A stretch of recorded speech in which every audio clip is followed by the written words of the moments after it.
Hey everyone, you're tuning in to The Reckless Pursuit, and today we're answering this question. Is Christian still the right term for a follower of Christ?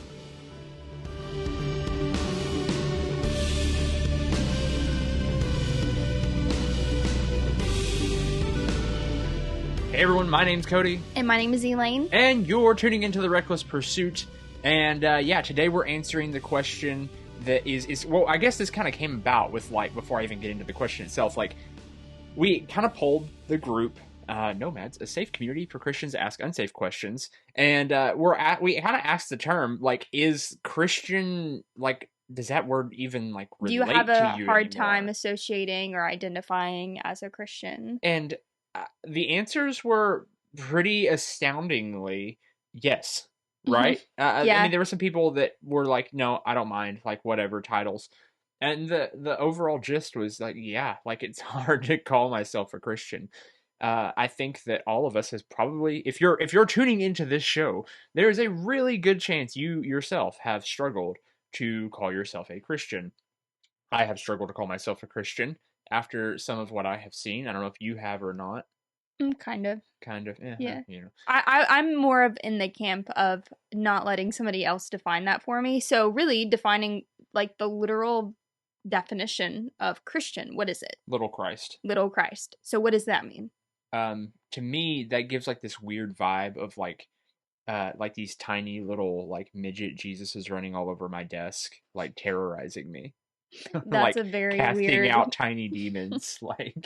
That is a very weird visual. I'm just telling you, that is what has always came to mind when I think of Little Christ. I think of this weird Gremlin-esque movie scenario with tiny Jesus throwing holy water on me, dipping his hand in my cup and being like, I baptize you. I don't know. That's a Christian so or a Little Christ is someone who is a follower of Christ, a follower of the way.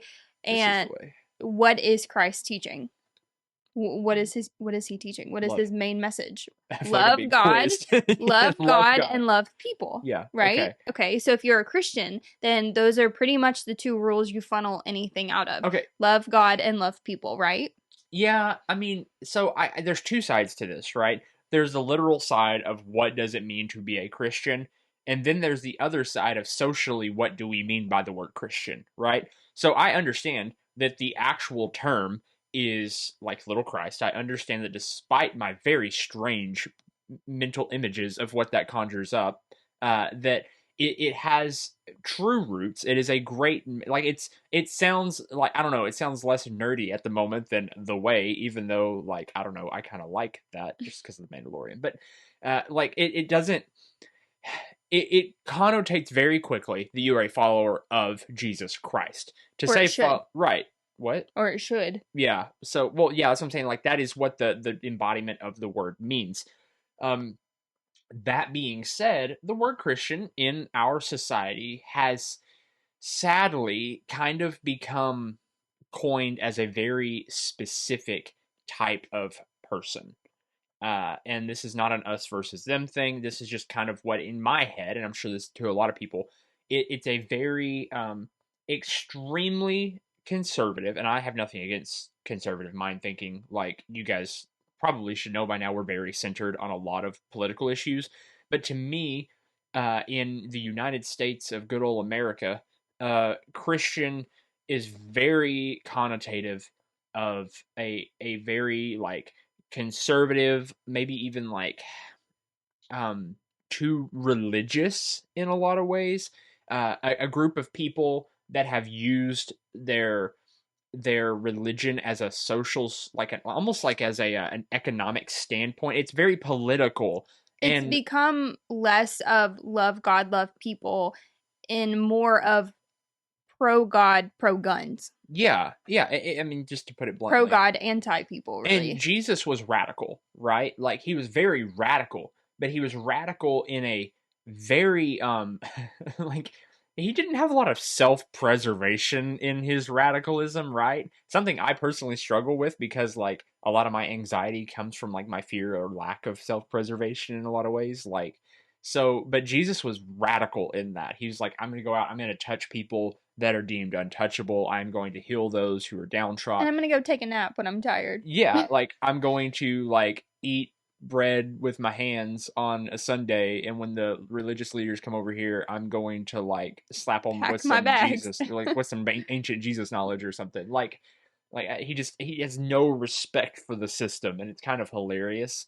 But in the favor of people, in the favor of even not even, I would say a lot of times we look at this like, oh, the downtrodden, the needy, but it wasn't even that. Like even people like guards who traditionally like were very cruel, even people who were deemed, from the outcast to the strictly inclusive group. Like he was an alternate way of thinking for everyone to see the bigger picture.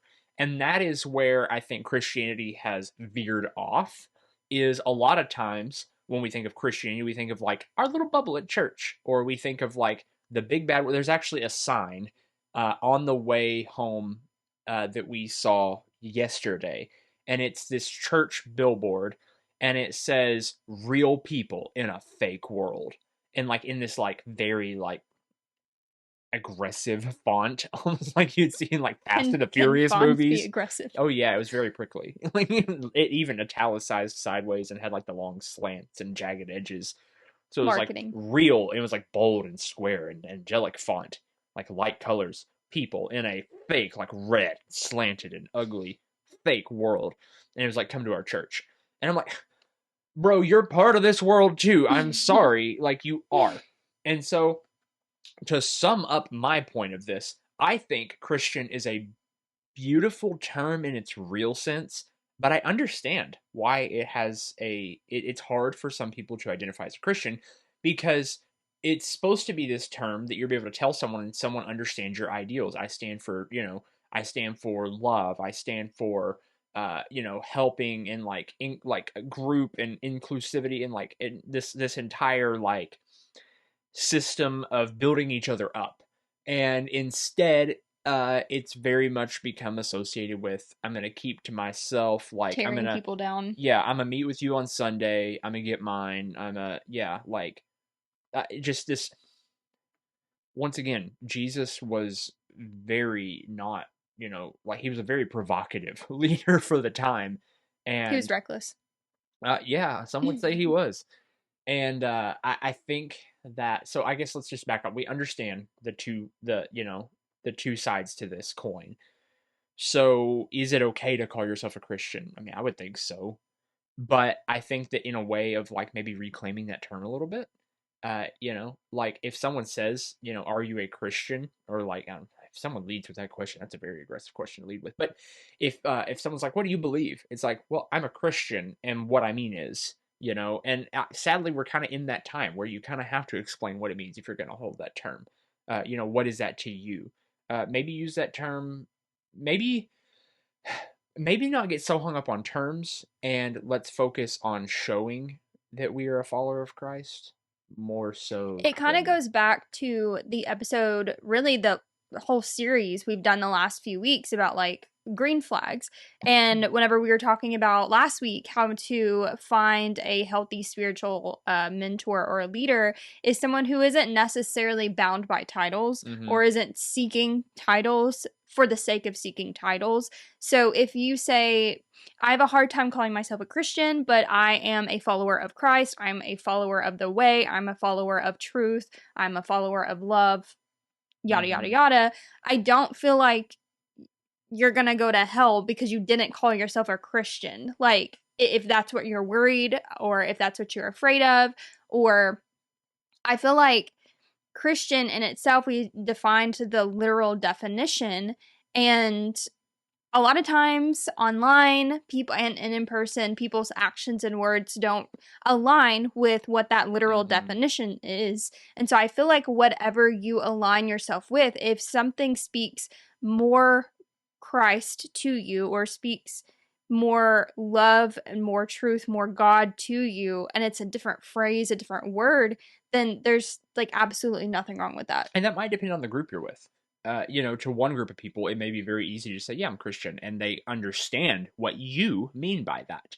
But to another group, primarily people who consider themselves Christians, you may have to explain a little bit more if it's safe to do so, if you feel inclined Yeah, to. you don't owe have anything to anybody. But if you're in that conversation and you were trying to express what you feel that Christ is to you, then maybe use something else. And I even feel like going back to nomad or a spiritual nomad, well, what the heck does that mean to somebody else? Right. And that, I feel like, means different things to different people. Sure, but it's a great opportunity to share the expansiveness, of Christ in you or to you. So, and then one last thing to touch on before we wrap this quick little episode up is, you had said like the fear of hell. Despite what you believe in that's hell, why I had air quotes if you're watching the video. Yeah. So despite what you believe in hell, let's just all agree that should be the last thing on anyone's mind, okay? Because fear like that is never a long-term motivator. Fear is an emotion to get us from one place to another. It's not an emotion to keep you somewhere else, okay? When you think of fear, primal fear, right? Like, now don't get me started on anxiety and fears we face because of our society and like all the pressures, and that's a whole other, what keeps us in this fear mindset. That's hell. Let me tell you. But to move you, fear is like, oh, I see snake, I will jump backwards. That does not mean I will jump backwards and stay planted in the spot I land forever. That means I will jump backwards and then I will carry on. I get away from snake, I move on, or lion, or whatever you want to, like I get out of dangerous situation and then I am out of fear mode, I carry on. To use hell, it will move you in a moment, but if it's not a real, like if it's kind of a lifeless threat, because we're here experiencing life right now, like we don't need that threat. But so let me back up and explain this a little bit better. Using hell is like kind of a fear, like makes you jump back. Oh, maybe I'm in the wrong. But then you just kind of analyze and you're like, wait, no, that's silly. Like, why am I so afraid of this? And it doesn't really move you. But to say like there is love beyond understanding, there is a peace that you can achieve internally. That's something that will move you because it draws you in and keep it's moving warm, you. Right? It's not a one and done. Like, okay, whatever. Like, I can move on from this. It beckons to you. It pulls you forward. It actually, it's like a good swig of water after like a long walk. Like it gives you that strength, that vigor to keep moving and following it. So whatever terms we choose to use to identify with our beliefs, it needs to be those things that propels us. If Christian doesn't do it anymore, scrap it. Who cares? Who cares? If Christian isn't what is propelling you towards Christ, if it is putting you in a fear mechanism or a stumbling block, right? Even. Like if it is making you jump back or make your skin crawl, ditch it. Find something new. Whatever that term is that is pulling you towards Christ, that's what we want to roll with, and that's unique to everyone. So, you got anything else? Nomads, a safe community for Christians or whatever you call yourself to ask unsafe questions, yes, or safe questions, whatever you want to ask. But yes, we're toying with maybe tweaking that name a little bit. I don't know. Anyway, Nomads. You can find us on Facebook. You can find us on Instagram _TRP podcast. You can find us on YouTube at what's our The YouTube? Reckless Pursuit. Yeah, okay, just at The Reckless Pursuit. Are we on any other social? TikTok at The Reckless Pursuit. So, yeah, find us there. We want to hear your questions. We want to answer your questions to the best of our ability, or find someone who can, or just talk about them out loud, and maybe I'll kind of try to figure this thing out. And as always, be brave, be bold, and be reckless. We'll talk soon.